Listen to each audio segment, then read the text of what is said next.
Their trademark weapon is deadly. Trinitarios know how to work with machetes and fight with them. They will just cut your hand and that's it. They not just want to do a little assault on you. They want to put you 6 feet under. They don't shoot their victims. They butcher them. A whole arm could come on. Your leg, wherever they hit you at, is gone.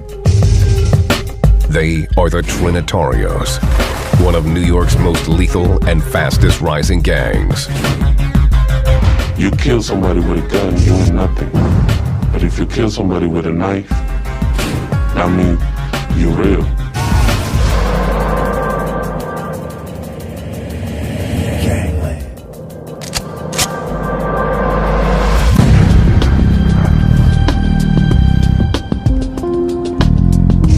The Big Apple.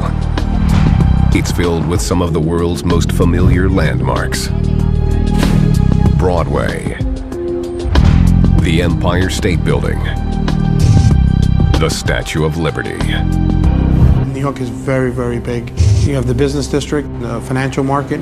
New York has a shower law for everybody. Far less welcoming is a group of outlaws that call New York City home. A brutal gang, more than 1,000 strong, with roots in the Dominican Republic. They are the Trinitarios. Their goal is to dominate America's largest city. The Trinitarios, they always want to be on top. They want to be on top of Bloods, they want to be on top of Kings, they want to be on top of Nietas. They got to be on top always. The Trinitarios were born and bred in the New York City prison system. Now, they're spreading across the city's 5 boroughs and creeping into nearby Hudson County, New Jersey. They feel the heat in New York and then they come over here. Or if they've committed a crime and they wanted to get away, they'll hide away over here in New Jersey. They've built their violent reputations wielding a simple but grisly weapon.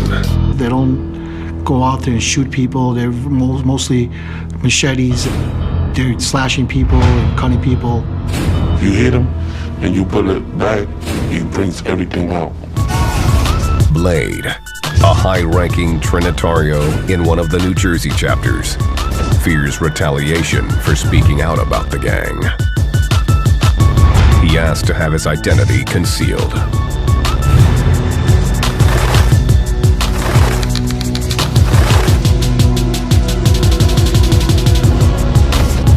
Blade came to the United States from the Dominican Republic in 1993 when he was 13.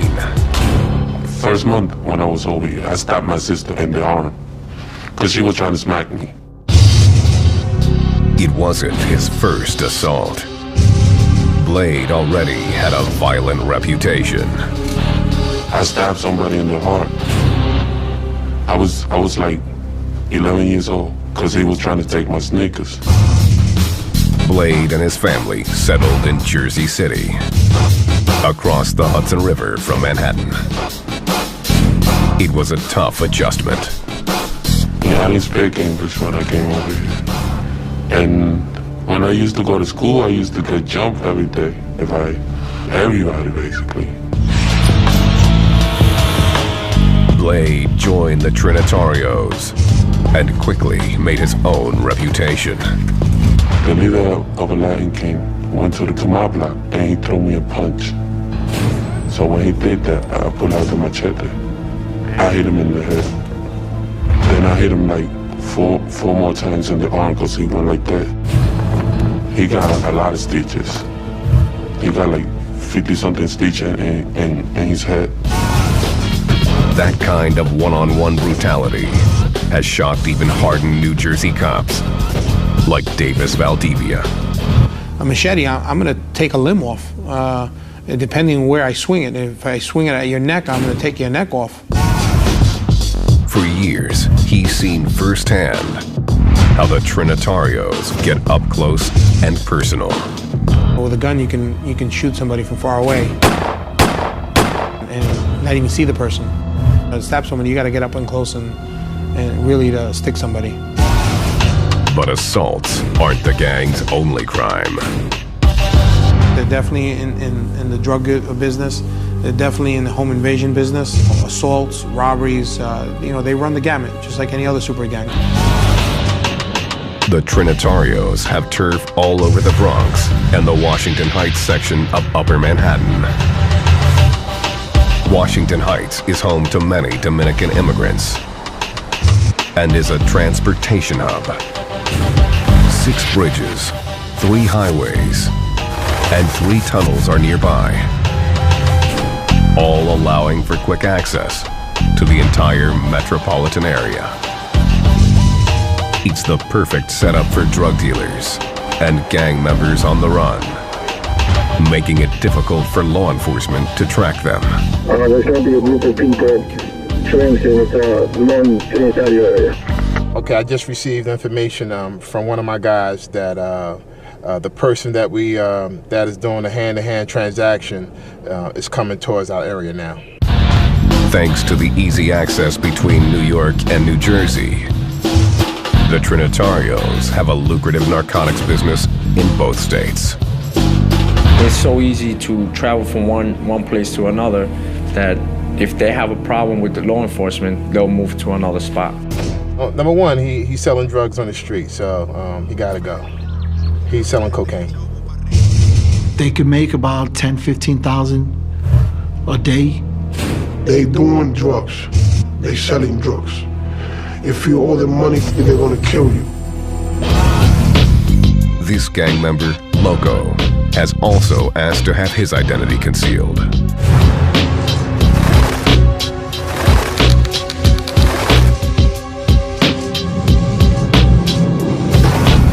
Loco began hanging with the Trinitarios when he was 16. I was attracted to them by the way that they used to hang out, money and girls. They used to drink. If you didn't have money, they would give you money to eat, to get whatever you want. He ran into trouble with the law when a brawl broke out at one of their parties. Some three from New York came and stopped that guy 5 times, and from that time, we all got locked up. Loco found himself behind bars for 6 months in the Hudson County Jail. His cellmates were all hardened gang members, and Loco had to make a life-or-death decision. When I went to jail, it was so crazy because I wasn't a member of a gang. I had to make a choice. Or I'll be neutral and I get beat up, or I'll become Trinitario. Loco joined the Trinitarios. You gotta fight for respect. If you don't fight for respect inside, you're gonna get beat up. You're gonna get killed. Though New York authorities have battled the Trinitarios for years, the gang has flown under the radar of New Jersey PD. We weren't aware of them. We heard rumblings of them. We heard the names being thrown around, but we didn't know who they were or what they were about. But a savage crime would change everything.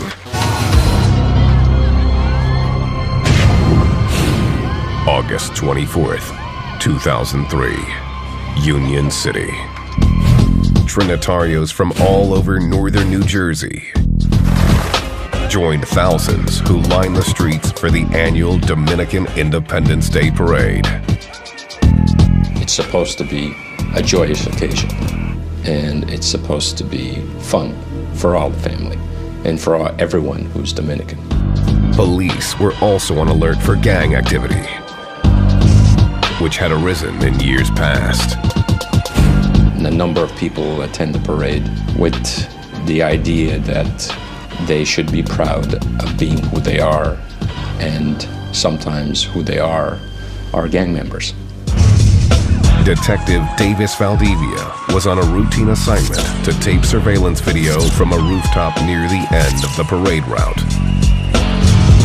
The stakeout was strictly a precaution. I just would zoom in on people's faces and later on trying to identify them. If something should happen in the future, we have informants throughout Union City, and we can go to them and show them the tape and try to get people ID'd. 4 months earlier, Tensions between the New Jersey Trinitarios and one of their rivals, a fierce street gang called the 60th Street Boys, had ended in bloodshed. They were arguing possibly about a girl when a member of the Trinitarios pulled a knife. One of the 60th Street Boys took the knife away and pretty brutally stabbed a member of the Trinitarios. The victim survived, and the attacker was arrested. But the New Jersey Trinitarios had yet to exact their revenge. Now, as the parade wound through the streets, Detective Valdivia scanned the crowd with his camera. Suddenly, some new faces caught his attention. There was some individuals in the group that I never seen before, and I zoomed in on them. The new gang members turned out to be Trinitarios from New York. 4 months had passed since the 60th Street stabbing, and the New York members were angry that their New Jersey crew hadn't retaliated. The guy from New York, it was like, and you haven't done nothing? So we gonna do something. They kill anybody and they don't care. They had to do this to let everyone know that this is what happens to you when you mess with the Trinitarios. The Trinitarios confronted the 60th Street Boys, but they weren't about to go down without a fight. They challenged the Trinitarios to settle the beef after the parade. The 60th Street local gang basically says, if you want some of this, you know where to find us. The Trinitarios were ready for battle. They met in a nearby schoolyard and planned their revenge. They would execute a coordinated attack on the 60th Street Boys on 60th Street on their own turf. What happened next would put the New Jersey Trinitarios on the map. They definitely made a name for themselves that day. They gotta respect our parade, and they gotta respect our colors. And we're Trinitarios, so we're going after them.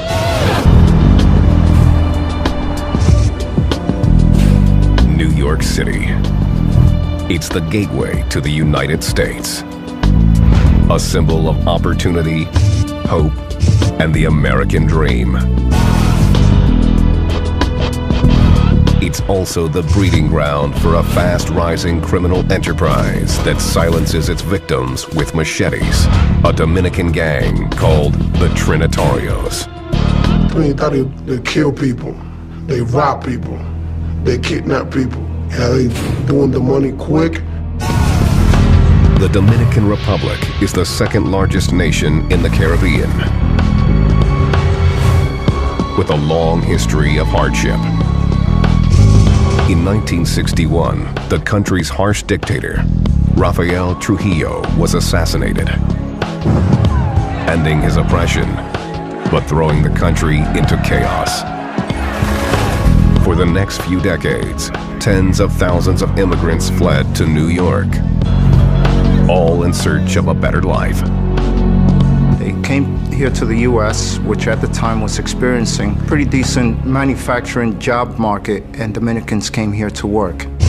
In the Dominican Republic, you only make 3,000 pesos a month. That's like $125. Sucks. Nobody want to be there. By 1990, there were 250,000 Dominicans in the New York metropolitan area. Most were productive citizens, but some got caught up in the city's crack epidemic and violent underworld. Everybody want to be thugs and stuff like that, you know what I mean? So everybody's doing crime over here. The cops took action, and Dominicans began streaming into the New York City correction system, including the notorious Rikers Island Penitentiary, just east of Manhattan. They quickly became the targets of violent, more established gangs, like the Bloods, Crips, and Latin Kings. Dominicans at the time were the minority. Many of them found themselves to be abused by the other ethnic groups that were present. You see a lot of extortion in jail. People taking your commissary, people making you wash their drawers, beating you up for a phone call. In 1990, one Dominican inmate rebelled against the abuse. Pedro Nunez, aka El Caballon, was serving an 18-year sentence at Rikers for weapons possession.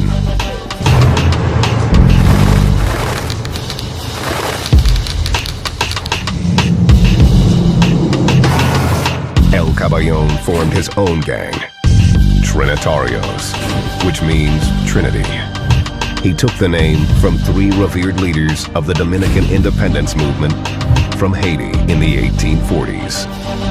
He saw the abuses that were occurring, and just like Duarte, Sanchez, and Mella saw that the Dominicans were being abused, he felt the same way and started this group with the same name as the founding fathers of the Dominican Republic, the Trinitarios.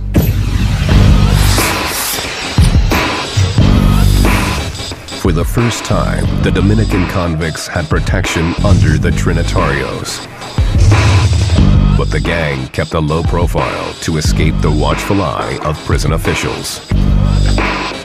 They kept it very quiet about what was going on for obvious reasons. The Trinitarios on Rikers Island basically operate as a secret society that's there to protect Dominicans.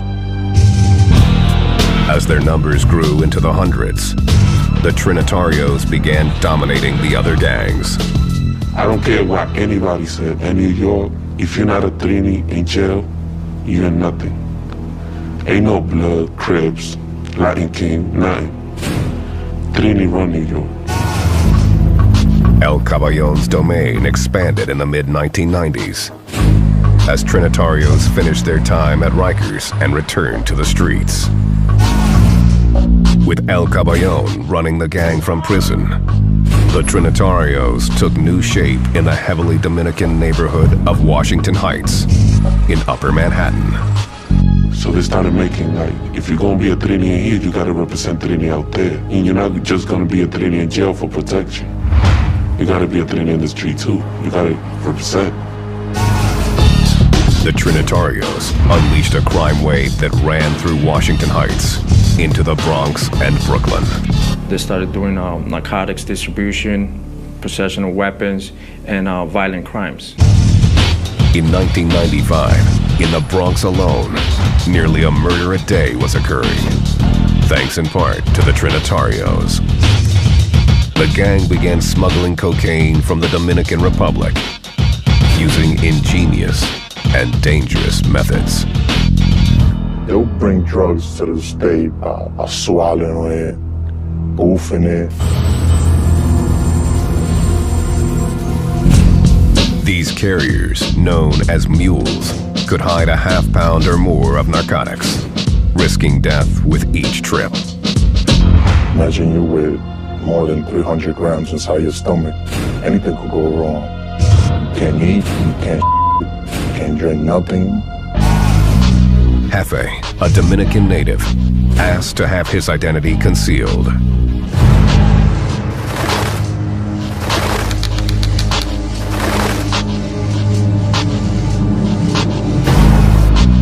He and his family moved to the Bronx in 1992. There's always something going on around there. Someone getting shot, someone getting caught for selling drugs. Jefe's father worked long hours driving a cab. He insisted Jefe stay at home while he was working because of the many gangs that terrorized the hood. It was usually Bloods and Crips. You know, they had Latin Kings, they had Nietas, Zulu Nation. And you hear a few gunshots. The gang violence was impossible to avoid. In 1998, the NYPD in Jefe's precinct recorded over 2,000 violent crimes, including rape, robbery, burglary, and murder. It was dangerous. The 4-4 precinct is the busiest precinct in the Bronx. Jefe had to stick with his Dominican brothers for protection. There was a lot of race going on, race issue, Dominicans and blacks. They would come and pick up Dominicans on high school, junior high school, and we would just retaliate. By 1999, the Trinitarios had hundreds of members in New York City and a brutal reputation that stunned even law enforcement. They had to go to the extreme to prove themselves to the other gangs that they could compete with them in the streets or drug sales.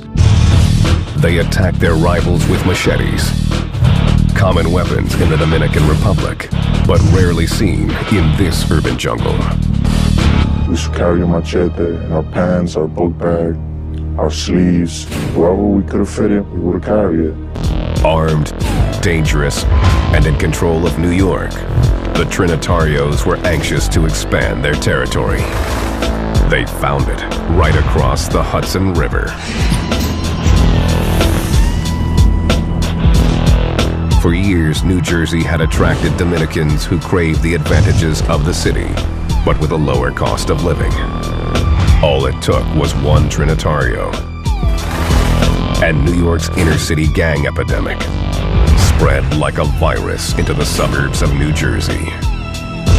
It started only by one person in Bayonne, and then from Bayonne, it got all the way up to Union City and West New York. The New York members began mentoring their New Jersey counterparts. They didn't have a structure at the moment, so they started helping them and teaching them how to do the stuff, how to sell their own guns, manufacture their own drugs. As the gang became more organized, so did its drug trade. The power of the Trinitarios was spreading fast. They go through the George Washington Bridge, so they transport the drugs from New York to Jersey City, and then from Jersey City they spread it up north. New recruits were easily found in local high schools.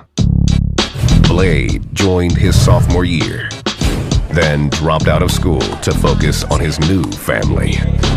When I became a Trini, it was all about taking care of people. You needed money for rent, we there. Like, nobody wanted to mess with Trini. Their ruthless use of crude, store-bought machetes made it even more obvious that the Trinitarios meant business. Loco witnessed one fight that drove the point home. So there was 9 kids trying to fight with them. So I seen some guy that just grabbed a machete and tried to cut off his arm. He hit him a few times that his arm was falling down. Loco was inspired by the gang's fearlessness. The drug money was an added bonus.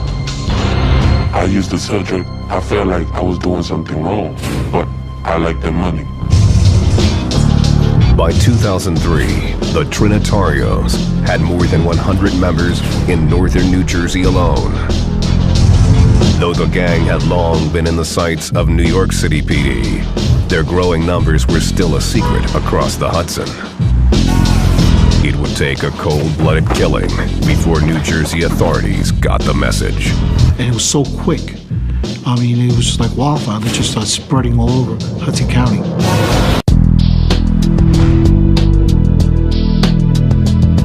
The Trinitarios, a machete-wielding Dominican super gang in New York City,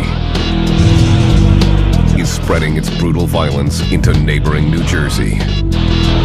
They were operating under the radar for a while before anybody got to know who they really were and what they were about. Trinitarios take pride in their Dominican roots. It starts with their name. It comes from the word Trinity, from the Father, Son, Holy Spirit. The gang's colors are those of the Dominican flag. Red, white, blue, and most significantly, lime green. The center of the flag got green. It means like earth. That's why we represent green. If you're wearing green, you want the mind. They always carrying a green bandana or a green scarf or a green hat.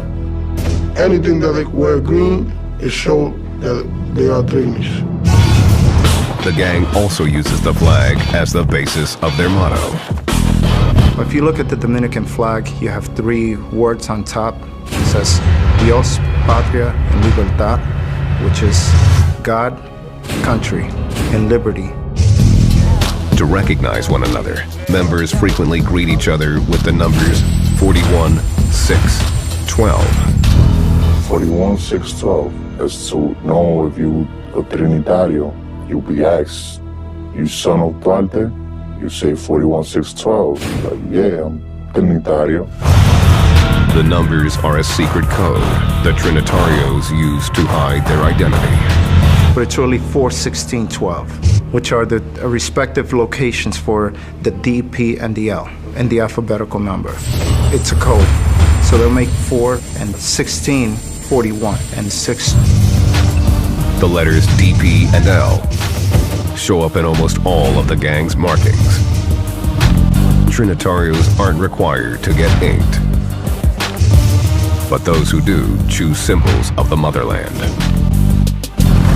Most of the Trinis, they do the Dominican flag, DPL, Dios, Patria, Libertad.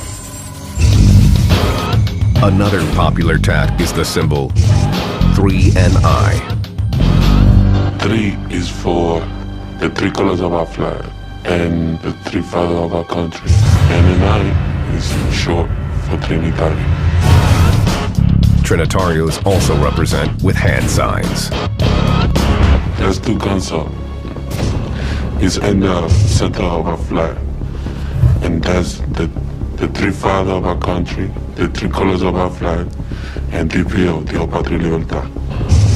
That's the D for Trinis, and it's like a cross, because our flag have like a cross that divide the colors. The Trinitarios are highly organized and enforce strict rules. I want to say maybe second to the Latin Kings, they're probably the most structured gang. All of the gang's chapters are organized the same way. Trinitario structure, everything is 3. So there's 3 top, then you break it down into 3 heads for each chapter. They'll start off with the head, which they call a cabeza. They'll have a secretary. They'll have a treasurer. They'll have security. They'll have an enforcer. There is even an advisor who handles the members' personal business. He's the one, like, if you have a problem, like with your family and stuff like that, you need somebody to talk to, you talk to him. Leaders who get busted are quickly replaced. If I get sent upstate, whoever's second is first, third is second, and third will be a new man, you know? Trinitarios initiate some recruits with beat-ins. Others just need a good recommendation from a trusted crew member. If they know you already put in work, they know you fight and all that, they won't make you go through that hassle. They're like, oh, I know him, man, he gets down. All members must learn and obey the gang's basic code. The 7 points. God, respect, love, peace, courage, nation, and liberty.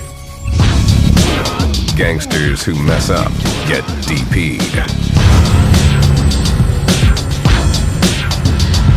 You get 3 people that's gonna hit you for 3 minutes. It's from down to the head to the body.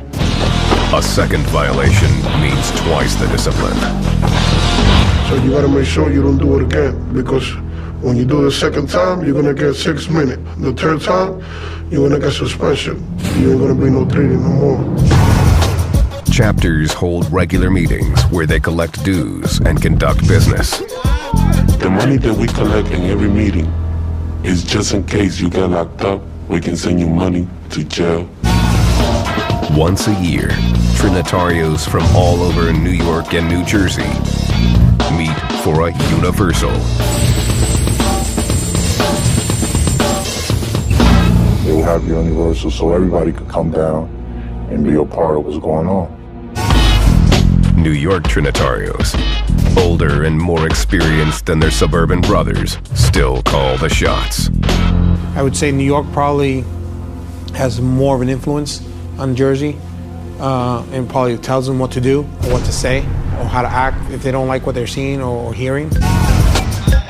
That's what happened in August 2003 at the Dominican Day Parade in New Jersey.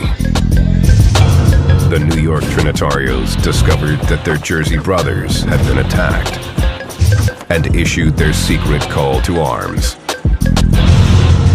227 is 227. It means you go to war. The numbers are a code for February 27th, 1844. The day the Dominican Republic declared independence from its Haitian rulers. In Hudson County, it would signify that all hell was about to break loose. As soon as somebody said 227, my people gonna come.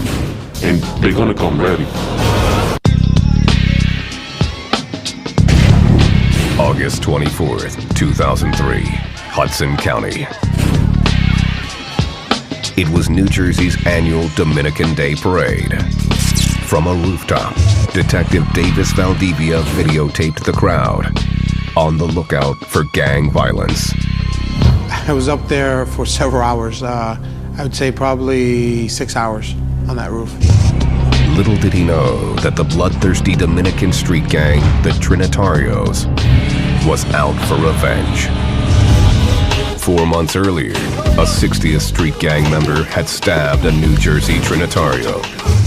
The victim recovered, but the Trinitarios had yet to settle the score. An unacceptable situation for their New York brothers. They were upset that one of their members was stabbed and nothing was done about it. If someone messes with one of their members and it goes unpunished, they will essentially be viewed as chumps. The New York Trinitarios were hell-bent on revenge and planned to get it on their opponent's own turf. They strategized their attack at a local schoolyard late that afternoon. At the suggestion of a New York leader, they traded their traditional machetes for screwdrivers. It was easy at the moment because the guy from Brooklyn was like, oh no, we're not gonna carry none of that. What if we get stopped by the cop? They see us with screwdrivers in the car. They're not gonna bother us with that. They sharpened the tips for good measure. They armed themselves with those screwdrivers, ripped clothing apart that were rags in the trunk of the car, and wrapped it around the handle. If there's cloth on the handle, your hand won't slip when you stab someone with it, and you're never going to leave fingerprints. The gang was prepared for cold-blooded murder. You can't really slice anybody with a screwdriver. I mean, it's only one purpose is to jab and puncture. 2 carloads of Trinitarios headed straight for the heart of the 60th Street Boys territory in West New York. They found what they were looking for at the corner gas station at 60th Street and Broadway. The Trinitarios confronted 21-year-old Jameer Brown, who was an associate of the gang. Once they approached him, they asked for an individual by the name of Munchi. That's the same individual that had words with them during the parade. Munchi was nowhere in sight, but Brown stood up for his friend to the bloodthirsty mob. He responds to them saying he's not here, and if you have a problem with him, you have a problem with me. The Trinitarios pulled out their screwdrivers. Someone ran up to him and stabbed him. And then they were all over him, stabbing him. Brown went down instantly. One of his friends, a 16-year-old, tried to break up the assault. One individual of the 60th Street Boys actually went to his aid, and he wound up getting stabbed in the forearm. Jameer's friend was able to escape and ran to alert police. He suffered a severe stab wound and would later need 19 stitches, but he survived the attack. Jameer Brown was not so lucky. The screwdrivers had ripped through a crucial artery. The Trinitarios scattered, leaving Jameer Brown essentially dying on the street. Brown died at a local hospital 90 minutes later. The murder sent a clear message from the Trinitarios to its many rivals. You do something to one of my peoples, I'm gonna do something to you. That's why we gotta do to be known, so we can get our respect. If you mess with one of them, you're gonna mess with all of them. It also sent a message to New Jersey police, who finally realized the Trinitarios were in their own backyard. That was the first time that I actually heard of Trinitarios. After the parade is when I really learned about the Trinitarios. And since that day, things made a lot more sense to me. New Jersey PD immediately started hunting down the attackers and managed to catch 3 of them that night. By morning, Detective Valdivia was already interrogating one of the suspects, Trinitario Alex Colon. He showed Colon surveillance video of the parade. He sat there, viewed the videotape, and I recall him pointing to the individuals that I zoomed in on. He would say, that's so one of them, and that's so-and-so. He was there, and he was in the car, and he just went on and on. On November 25th, 2003, police in New York City and Hudson County made 5 more arrests. A 6th suspect was arrested a few weeks later.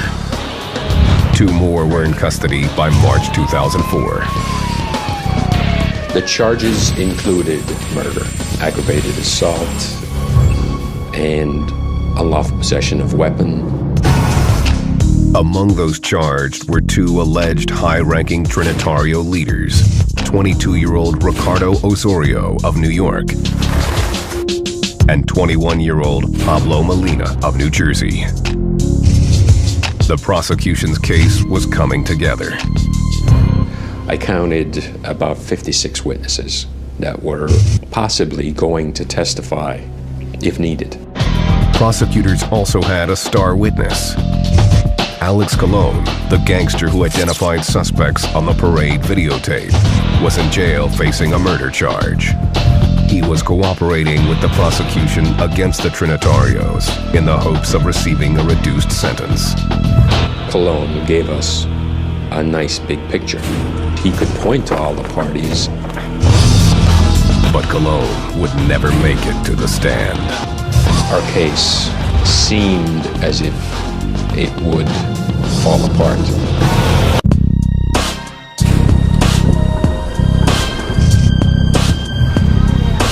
Hudson County, New Jersey, 2004. Police there were carefully building a case against the Trinitarios, who had repeatedly stabbed and killed 21-year-old Jameer Brown.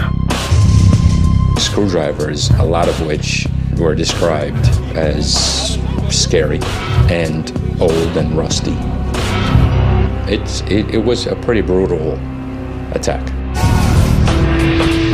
8 defendants were set to stand trial. One of them, 23-year-old Alex Colon, was cooperating with police. He provided quite a bit of information. The case looked solid until January 2005. Colon was killed by a fellow inmate in jail. No one could prove the Trinitarios had murdered Colon to keep his mouth shut. And the prosecution was now in big trouble. Their star witness was dead, and other witnesses were terrified they might be next. They wouldn't speak to us. The state was now scrambling to rebuild its case. So we had to start putting a whole different case together. And now this was now a patchwork of witnesses.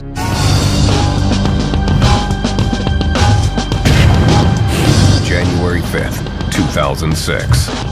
The first Trinitario defendant, one of the alleged New York leaders, Ricardo Osorio, went on trial. 18 days later, the jury convicted him of conspiracy to commit homicide. In May, The second defendant, Ramon Almonte, also went on trial. This time, Detective Davis Valdivia, who had taped the Dominican Day Parade where the fight began, took the stand as an expert witness. I was able to show motive. I was able to show why they would respond the way they did. Almonte was also found guilty of conspiracy to commit homicide. He and Osorio received sentences of up to 20 years in prison. The 5 other defendants, including Pablo Molina, one of the alleged New Jersey leaders, pled out before their trials began. The convictions dealt a major blow to the gang. I like to think that what we did here discouraged the Trinitarios and disrupted what they intended to do, which was begin a network in New Jersey. But today, the Trinitarios show little sign of slowing down. In March 2009, Manhattan authorities made a huge bust in Washington Heights. 41 alleged Trinitarios were indicted on charges from drug distribution to weapons possession. They had blocks and blocks of narcotics in every corner selling them. If you wasn't a Trini, you wasn't gonna sell drug in New York. That's how they was doing it. Since the shakedown, law enforcement on both sides of the Hudson River has kept close watch on the gang. It's important that we have contact with them, just to let them know that we up here and we got our eye on them. They know how we operate, and we kind of know how they operate. Detective Valdivia is now a full-time gang investigator in a nearby county. He still considers the Trinitarios to be a major threat to New Jersey and beyond. They're definitely in Connecticut. There are reports of them in Florida. They definitely have grown. They've definitely gotten bigger. Not every gangster is in it for the long haul. Loco is no longer active in the Trinitarios. He says he's done spending time behind bars. The future of them is going to jail because what they do is crimes. They're just so stupid because they're making money out of it, or they're just stabbing people and getting locked up for no reason. Loco is trying to build a new life apart from the gang, but fears he's a marked man. If I show my face, I will be in mad trouble. I'm gonna tell people that want to see this, young kids, don't get into Trinis. They ain't worth it. After years with his New Jersey chapter, Blade has also left the Trinitarios. He received the gang's blessing after having a child. It was like, man, you cool, you already have a family. So that's the only way that you can get out of it. If you want to do something with your life, they respect that. Hefe got a similar reprieve after starting a family. His perspective on the gang has changed since leaving Rikers Island in 2006. I'm lucky I'm alive. I used to do a lot of crazy. But now that I'm older, I got a different mentality. But these former gangsters are in the minority. The Trinitarios are on a mission to dominate even more of the New York City area. Nothing will stop them. Fighting, stabbing people, robbing people. Nobody can touch us, not even cops. I see them not stopping. I see them growing in number. I see them getting more violent. There will never be peace. 10 years from now, you're gonna still hear Trinitarios.